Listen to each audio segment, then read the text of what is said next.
Bismillahirrahmanirrahim. Assalamu alaikum.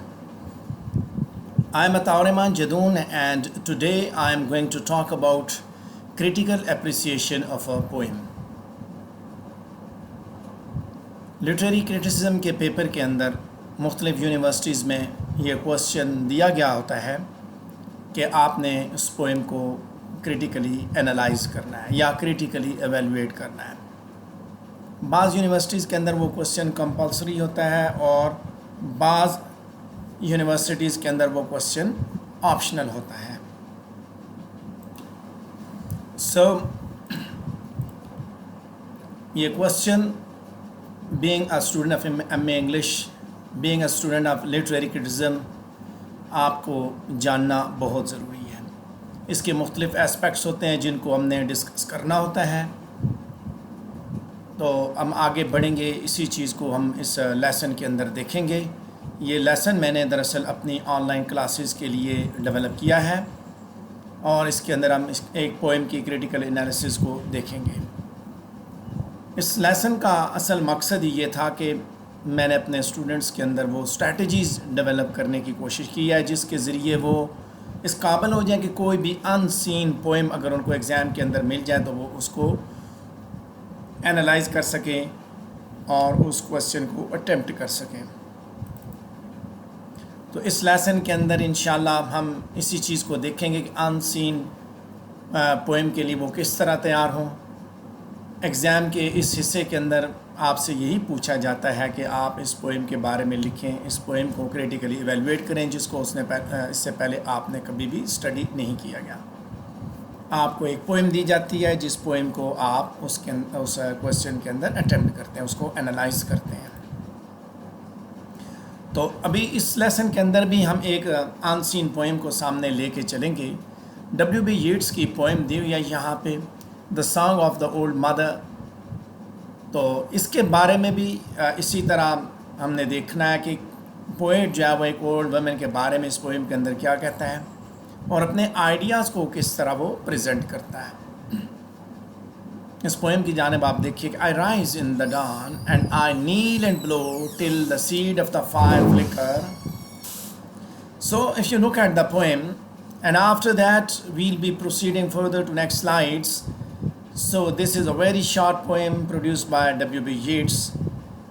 Here we can look at the writer of the poem, I mean to say the poet. We can look at the name of the poet mentioned at the right corner at slide number 5.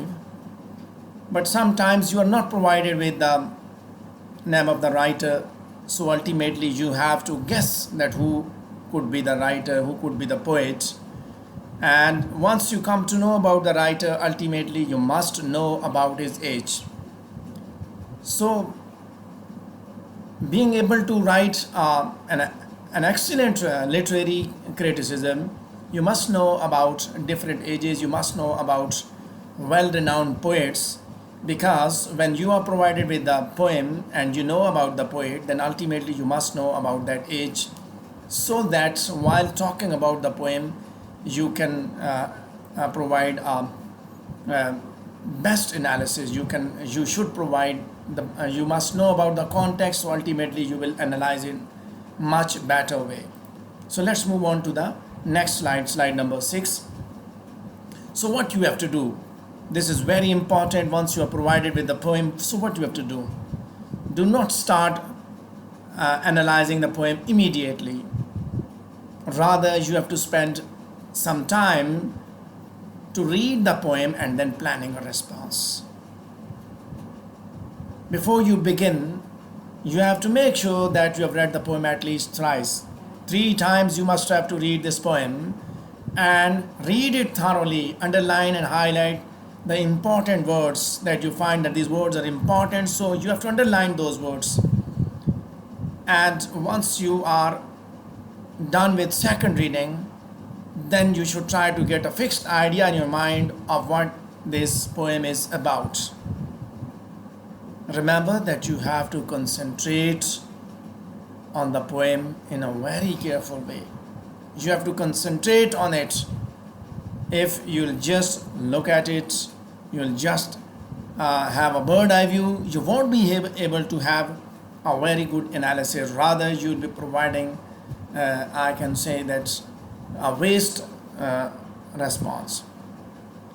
So now, once you have planned, once you've got the idea, that what you have to do, then you have to you have to proceed further. Look at the slide number 7. I provided you a hit poem mnemonic. So before proceeding further to analyze the poem, you need to know about this mnemonic. This is basically a hit poem is a mnemonic, and this is a strategy that you need to develop to approach an unseen poetry. So you have to write a response to an unseen poem in exam conditions. A hit poem mnemonic. So first we need to understand this mnemonic. What is mnemonic?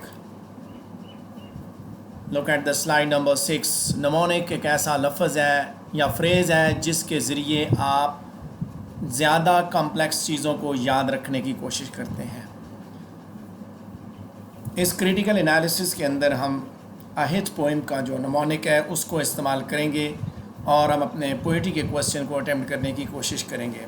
Hit poem भी एक नमोनिक है जिसको आप इस्तेमाल करते हैं unseen poetry के लिए.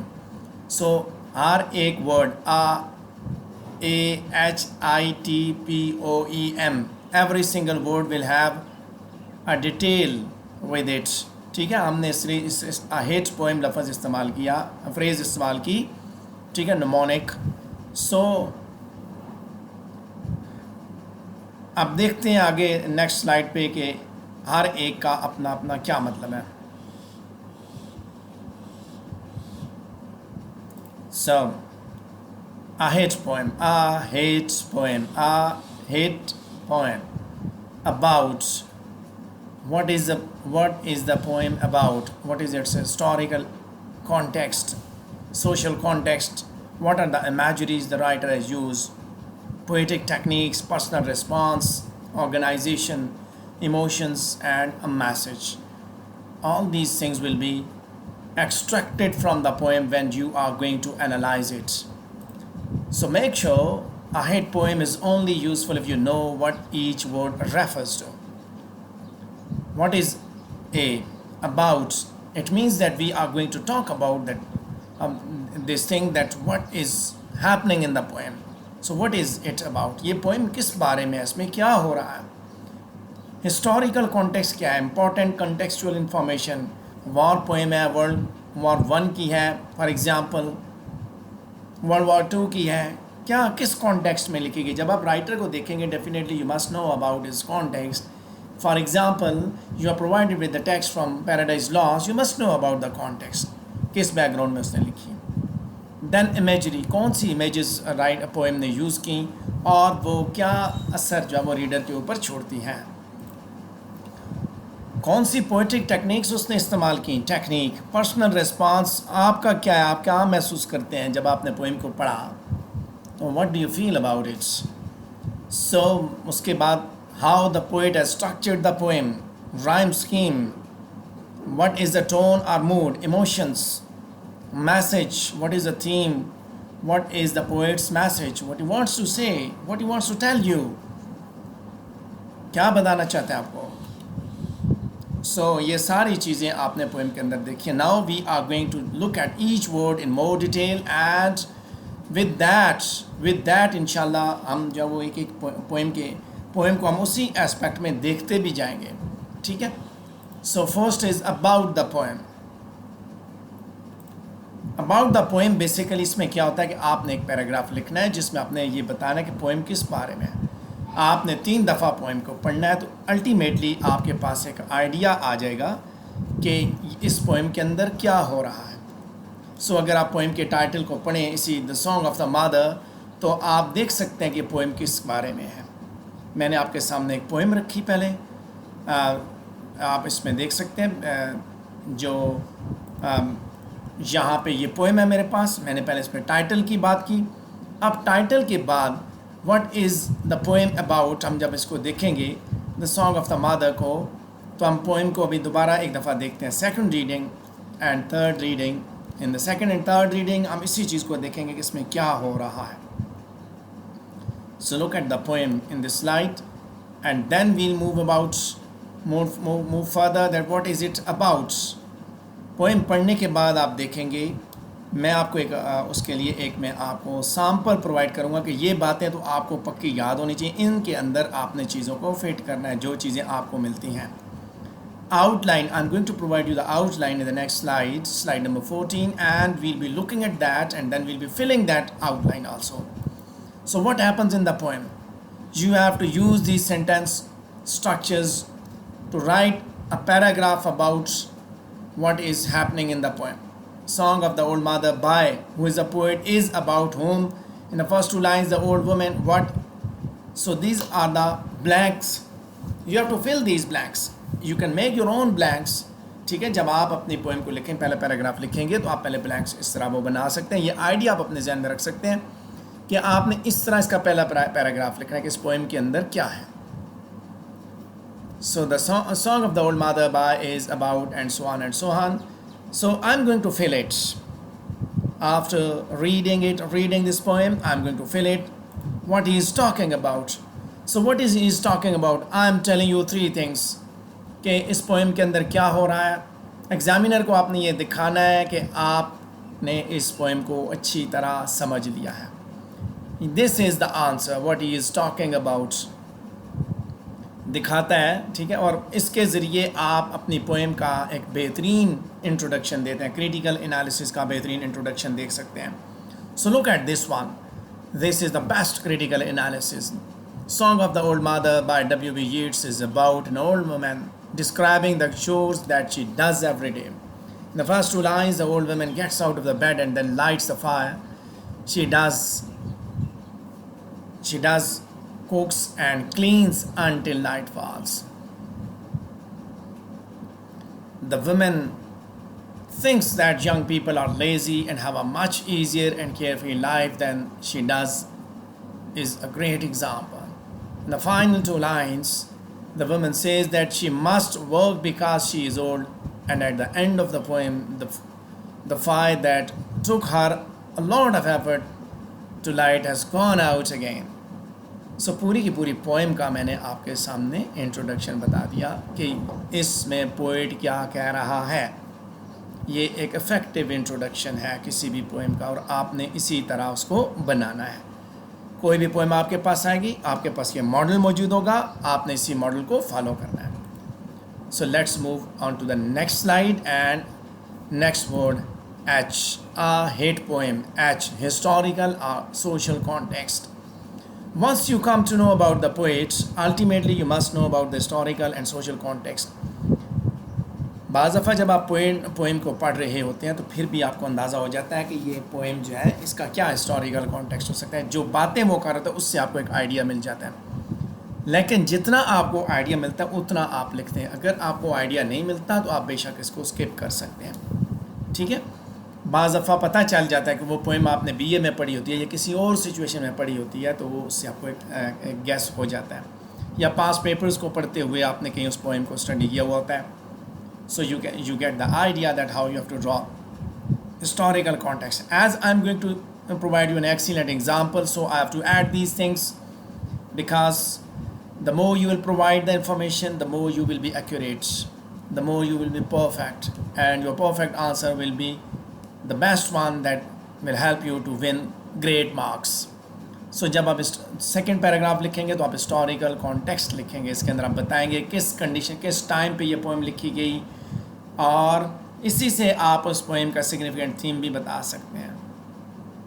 अब यहाँ पे इस पोएम की जो मैंने एग्जांपल लिखी कि ये पोएम जो 1899 में आयरिश पोएट W.B. यीट्स ने लिखी, और ये एक आयरिश एजेड पीजेंट वुमेन के बारे में जो अपनी लाइफ के बारे में बात करी है as a women and as a mother. So अभी हम इसी हिस्टोरिकल कॉन्टेक्स्ट, जस्ट हमने पोएम को पढ़ा, ये आइडिया हमें यहाँ से मिला, तो अब हम उसको पैराग्राफ बनाएंगे।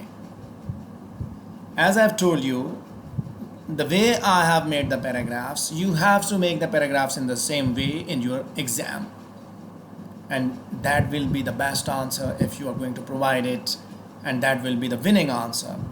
So look, Song of the Old Mother by W.B. Yeats was written in 1899 and is set in rural Ireland. The poem reveals that life was like for peasants in those times. As she is poor and aging woman, her life is hard and very repetitive. W.B. Yeats uses her to show people. Now this is a commentary on this context.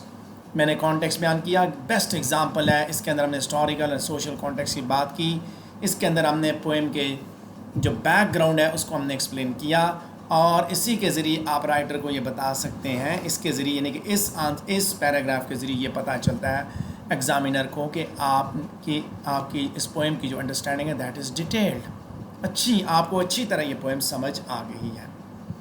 Next comes a hit poem. H भी हमने कर दिया, अब हम आई पे आते हैं, imagery.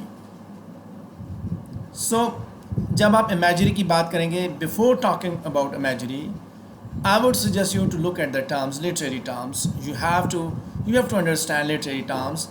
ठीक है, अगर आपने क्रिटिकल एनालिसिस का क्वेश्चन अटेम्प्ट करना है तो आपको इमेजरी और इमेजरी से रिलेटेड जो क्रिटिकल टर्म्स हैं जितने भी, वो सारे के सारी आपको समझनी पड़ेंगी. सो आपने क्या करना है, आपने इसके अंदर यही चीज़ देखनी है कि पोएम के अंदर इमेजरी किस तरह इस्तेमाल हुई, किस तरह की इमेजेस इस्तेमाल की, और क्या पोइट ने उन इमेजेस के ज़रिए एम्फेसाइज़ किया, रिपीटिशन की. 2 से 3 इमेजेस आप उठाएं वहाँ से और उनके बारे में आप उस पोएम के अंदर लिखें जो आपको नज़र आती हैं कि ये इमेजेस इंपॉर्टेंट हैं, और वो इमेजेस कैसा मूड क्रिएट करती हैं और किस तरह वो पोएम के अंदर जो कुछ हो रहा है उसको कन्वे करती हैं. क्या पोइट ने कंट्रास्ट का इस्तेमाल किया, क्या वो इमेजेस कोई इमोशनल रिस्पांस क्रिएट करती हैं. ये वो चीज़ें जब आप पोएम को पढ़ रहे होते हैं तो उस वक्त आप देखते हैं कि जो इमेजेस आपने निकाले, क्या ये इमेजेस जो है ये उसमें से आपको ये सारी चीज़ें, ये सारी इन्फॉर्मेशन प्रोवाइड करती हैं. Look at these things. ठीक है, इन सब के बारे में क्या ये आपको ये प्रोवाइड करती हैं. सो अगर ये प्रोवाइड करते हैं दैट्स ग्रेट, आपने इसी तरह काम करना है. सो जब हम इमेजरी के बारे में लिखेंगे तो आपके सेंटेंसेस इस तरह बनेंगे. ये नेक्स्ट पैराग्राफ होगा हमारा. मैंने ब्लैंक जगह छोड़ी कि song of the old mother uses imagery very effectively. कुछ सेंटेंसेस आप याद रख सकते हैं. Words such as dash and dash convey, कौन सा, the image dash creates a mood, contrast कहाँ पे इस्तेमाल हुआ में, जितने आपको मिलते हैं. मैंने बताया एक पैराग्राफ आपने लिखना है, ज़्यादा नहीं लिखना. सो आप इम्पॉर्टेंट जो इमेजरी जो आपको मिलेगी, जो रिपीटेड इमेजेस हैं, जो कि कोई इम्पॉर्टेंट मैसेज कन्वे कर रहे हैं, वही आपने ड्रॉ करने हैं. सो लुक, यहाँ पे एक एग्जांपल दी मैंने, इसी चीज़ को मैंने यहाँ पे एक्सप्लेन कर दिया. मैंने वो जो खाली खाने हैं, जो ब्लैंक फाइल्स हैं, वो मैंने ब्लैंक स्पेसेस मैंने फिल कर दिए हैं यहाँ पे. You can look at that. Kneel and scrub and sweep. ठीक है, कंट्रास्ट कहाँ पे इस्तेमाल हुआ, इमेजरी का क्या इफेक्ट है, वो सारे का सारा मैंने यहाँ पे ड्रॉ कर दिया. कोटेशंस इस्तेमाल की जाती हैं, जब ये एक बेस्ट एग्जांपल है, इसके कोटेशन इस्तेमाल की गई और इसके अंदर आपने मूड और कंट्रास्ट इस्तेमाल किया, इमोटिव लैंग्वेज इस्तेमाल की. इन सारी चीज़ों को आपने यहाँ पे डिस्कस किया है. So everything is explain in slide number 22. इसके अंदर वो चीज़ें मैंने ऐड कर दी, वहीं से निकाल के, उस पोएम के अंदर से निकाल के. अच्छा, जब आप इमेजरी को देखते हैं, मैंने जैसे बात की कि इमेजरी को जब आप देखेंगे तो अल्टीमेटली आप देखेंगे कि मूड क्या है, कैसा मूड क्रिएट करती हैं, कौन सी तस्वीरें बनती हैं ना आपके दिमाग में, कौन सी तस्वीर कशी होती है.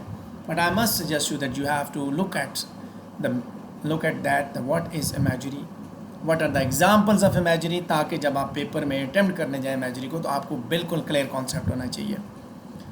इमेजरी और टेक्निक्स, इनके बारे में, या फॉर एग्जांपल जो ऑर्गेनाइजेशन होती है, राइम स्कीम, इनके बारे में आपने इलादा से मेहनत करनी है, चीज़ों को समझना है अगर आप पेपर को अटेम्प्ट करना चाहते हैं इस क्वेश्चन को.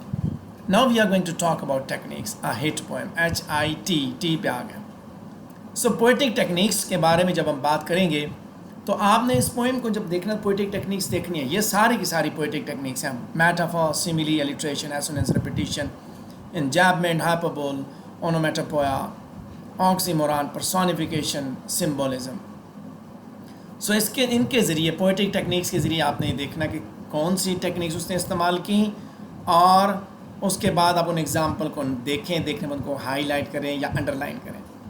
अगर आपको इनके बारे में इल्म नहीं है तो मैं दोबारा भी सजेस्ट कर रहा हूँ कि आप ज़रूर इनको स्टडी करें, एग्ज़ाम्पल्स को स्टडी करें, इनके बारे में आप इंफॉर्मेशन हासिल करें, ना सिर्फ इनकी मीनिंग कि व्हाट इज़ मेटाफर, बल्कि आप उसके लिए एग्ज़ाम्पल भी अपने पास एक एक नहीं 4-4 एग्ज़ाम्पल्स रखें, समझें, ताकि जब आप कहीं से किसी पॉइंट में से चीज़ें ढूंढना चाहें तो आपको पता हो, आपके कॉन्सेप्ट्स उस पर क्लियर हों।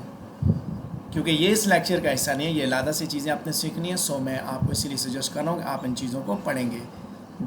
All these things you need to study.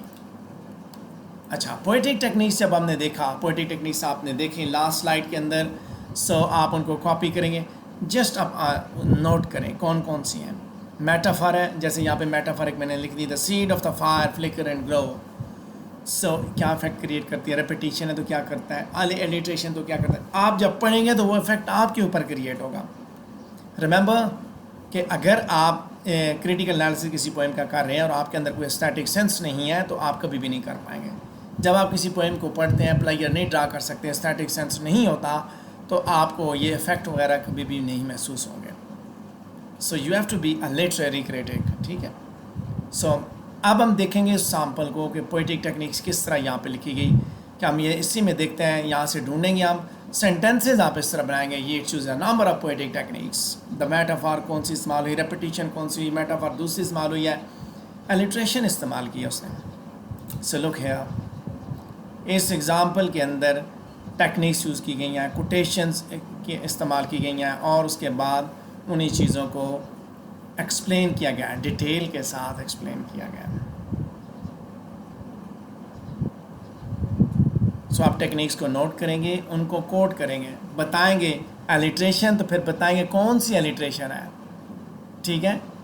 Repetition है तो कौन सी रेपिटेशन है बताएंगे, ठीक है। एसोनेंस है तो कौन सी एसोनेंस है, कॉन्सोनेंस है, एसोनेंस है, सिमिली है, मेटाफर है तो आप उसकी एग्जांपल भी वहाँ पे कोट करेंगे।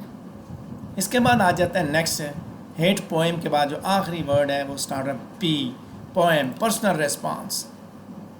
पी पे पहुँच चुके हैं। यहाँ पे आके आपको अपने पर्सनल फीलिंग्स को डिस्कस करना है, जो आपके पोएम के साथ जाने जो एटीट्यूड है उनको देखेंगे। 2 वर्ड्स या फ्रेजेस आप उठाएं जो आपको पसंद आते हैं और आप देखें कि क्या महसूस करते हैं आप उनके ऊपर।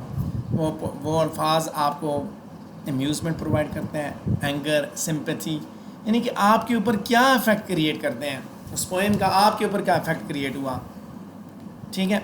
सो यहाँ पे भी एग्जांपल देखें ना, final line of the poem is very effective and the seed of the fire gets feeble and cold. It makes us feel sad as it suggests that the old woman who has had a life of drudgery and poverty is nearing the end of her days. आपने क्या महसूस किया, poem आपने पढ़ी, आपने क्या महसूस किया, that is your personal response. तो आपने क्या महसूस किया उसको साबित करने के लिए, अपनी फीलिंग को साबित करने के लिए आपने कोट करना है, टेक्स्ट से बताना है कि ये मेरी फीलिंग्स यहाँ पे पैदा हुई हैं, ऐसे पैदा हुई हैं, इस पोएम ने इस तरह पैदा किया। So next comes organization, that how you have to organize the poem.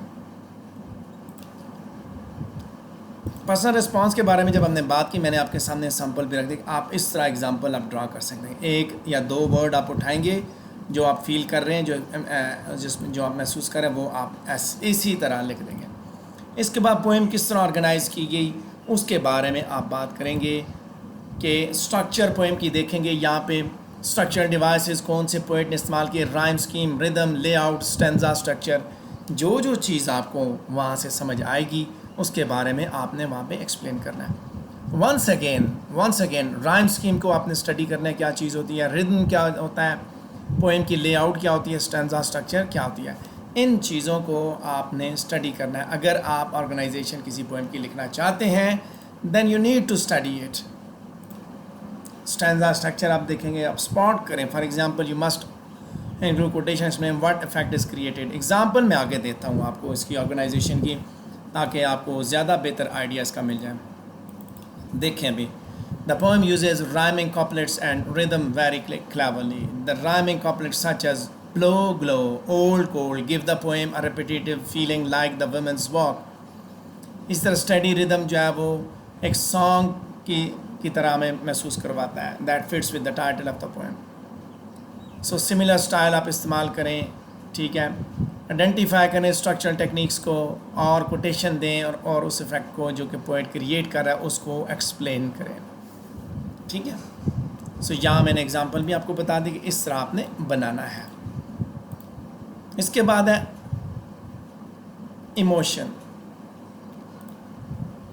Emotion जो है बेसिकली क्या है, टोन या मूड, किसी पोएम का क्या टोन, कौन सा मूड वो क्रिएट करती है। यहाँ पे आपने पोएट के फीलिंग्स देखने हैं और टेक्स्ट के एटमॉस्फेयर को देखना है। पोएट सैड हो सकता है, खुश हो सकता है, अपने क्या कर रहा है, वो पास्ट पे रिफ्लेक्ट कर रहा है, प्रेजेंट पे या फ्यूचर के बारे में ड्रीम कर रहा है। एक से ज़्यादा मूड भी हो सकते हैं। वर्ड्स कोट करेंगे, मैंने जैसे बात की, वर्ड्स या फ्रेजेस जिसके ज़रिए आप ये चीज़ें बताएंगे। चूँकि आप एक पोएम को एनालाइज कर रहे हैं तो आपने कभी भी कोई स्वीपिंग स्टेटमेंट नहीं देनी। आप जो बात करेंगे, इमोशंस पे बात करेंगे, तो आप कोट करेंगे टेक्स्ट को पोएम में से कि देखें यहाँ पे इस तरह ये हो रहा है, इस जगह पे हुआ है। अब मैं आगे इसकी एग्ज़ाम्पल आपको दिखाऊंगा।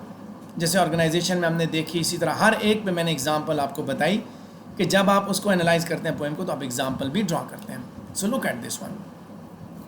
सॉरोफुल टोन है, ठीक है। अब यहाँ पे मैंने एक एक चीज़ बताई है, कंट्रास्ट दिखाया, ठीक है। I must work because I am old, which suggest that the woman has no choice. अब चॉइस नहीं है वुमन के पास।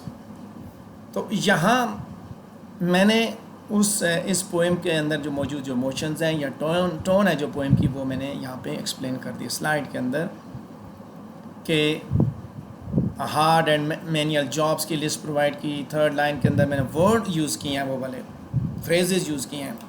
यहाँ पे जैसे मैंने बात की कि जब आपने कोई भी अपना पॉइंट ऑफ व्यू देना होता है तो आप उसके लिए टेक्स्ट कोड करते हैं। बेशक ज़्यादा ना करें, लेकिन जहाँ भी आपने देना है कम से कम 2 आप ज़रूर रेफरेंसेस देंगे पोएम में से उठा के। थर्ड लाइन में जैसे यहाँ पे मैंने हाईलाइट भी किया हुआ ग्रीन में, scrub and bake the sweep, bake and sweep, फिर I must work because I am old. तो आप ये चीज़ें भी इसी तरह आप कोट करेंगे, दिखाएंगे कि कौन सा मूड इसमें, टोन क्या है, इमोशन कौन से हैं पोएम के अंदर जो क्रिएट किए गए हैं। इसके बाद है मैसेज, आखिरी एलिमेंट है इस हिट पोएम का। मैसेज क्या होता है बेसिकली, पर्पस, पोएम का पर्पस क्या है, क्यों उसने लिखी, क्या कहना चाहता है, कौन से इश्यूज और थीम्स इस पोएम के अंदर उसने एक्सप्लोर किए। So you have to look at the poem, you have to talk about that, what he is saying in this poem.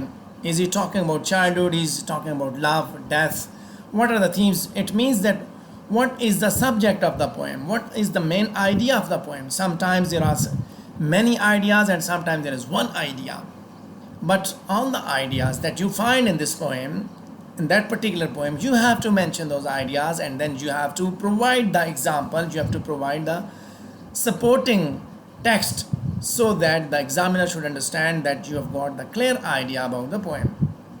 So most of the time there are clues in the title and you can look at those things in the poem, whether it is about childhood, love, death, old age, war, racism, relationships, grief, regret or anything else.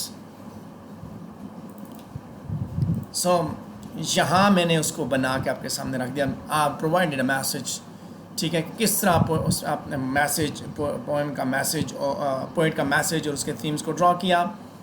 That the poem deals with a number of themes. Definitely किसी भी poem के अंदर single theme नहीं होता। Means कि कौन कौन से आइडियाज़ पोएम्स के अंदर मौजूद हैं, वो सारे के सारे थीम्स होते हैं, याद रखिएगा।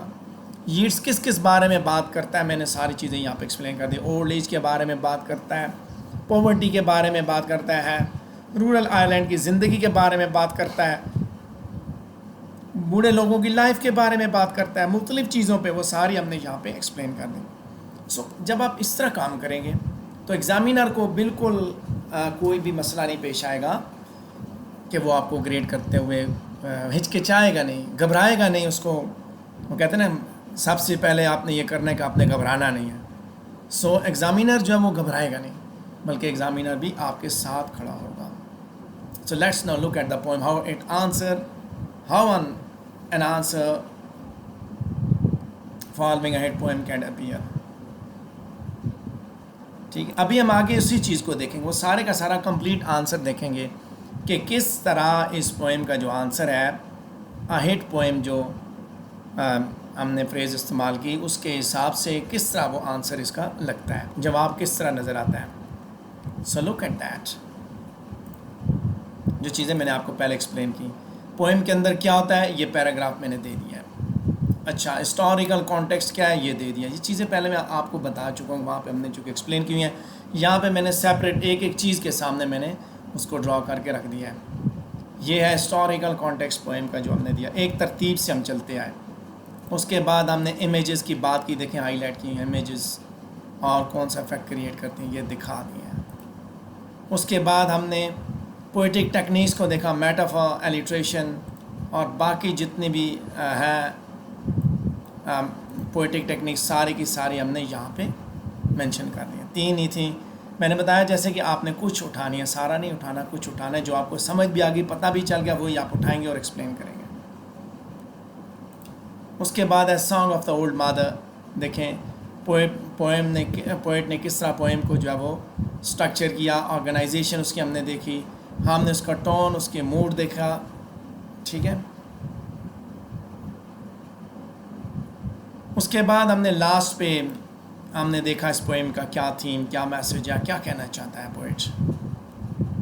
सो दोबारा नमोनिक को देखें आप, ये चीज़ आपने याद रखनी जब आप पोएम को ड्रा करने जा रहे हैं। जब ये चीज़ याद रखेंगे, देखें इस क्रिटिकल एनालिसिस को समझने के लिए यही चीज़ इंपॉर्टेंट है। नमोनिक हेड पोएम फ्रेज़ को इस्तेमाल करेंगे अनसीन पोइट्री को अटैम्प्ट करने के लिए। इन चीज़ों को याद रखेंगे और इन चीज़ों के हिसाब से आपको ये पता अबाउट में क्या लिखना है, इसमें क्या लिखना है, इसमें क्या लिखना है, तब जाके आपकी इस क्वेश्चन की तैयारी कंप्लीट होती है। I have tried to provide all the information related to an analysis of a poem, and I've also provided you the examples. I have furnished relevant examples for each word, and I've tried to make you understand all the concepts related to the analysis of a poem. And still, if you have any question, you can ask me. My doors are always open for you. And with this word of good luck, मेरी तरफ से आपका बहुत बहुत शुक्रिया। आपने मेरी इतनी लंबी तकरीर सुनी। कोई सवाल होगा आपके जहन में तो आप ज़रूर पूछिए। कोई ऐसी बात जो आपको समझ ना आए तो ज़रूर आप मेरे साथ कांटेक्ट कीजिए। और अगर आप मेरी ऑनलाइन क्लासेस ज्वाइन करना चाहते हैं तो व्हाट्सएप पे कांटेक्ट कीजिए। सो इसी के साथ मेरा ये लेक्चर भी कंप्लीट होता है, ढेर सारी दुआओं के साथ। I wish you a good luck in your exams. Assalamu alaikum warahmatullahi.